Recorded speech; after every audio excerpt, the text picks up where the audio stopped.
Hello friends, welcome to my YouTube channel. So today in this video I am going to show you how to set up the action button to create an alarm in this device. So you already know the left side you will get the action button in this device. So let's get into the video. First let's go to settings. Then when you open the settings you can see the option action button. Tap on this one. Then scroll left. Here you can see the option control.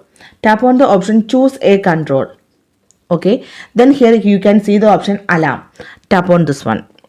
Now you can see the alarm is set to the action button. Now press and hold the action button. Now you can see we can easily create an alarm here when you press and hold the action button. Okay, let me show you again. Just press and hold the action button. Now you can see this is alarm is opened.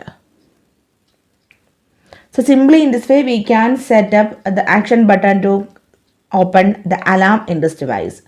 So hope you guys enjoy this video. Thank you for watching. Thank you. Bye bye.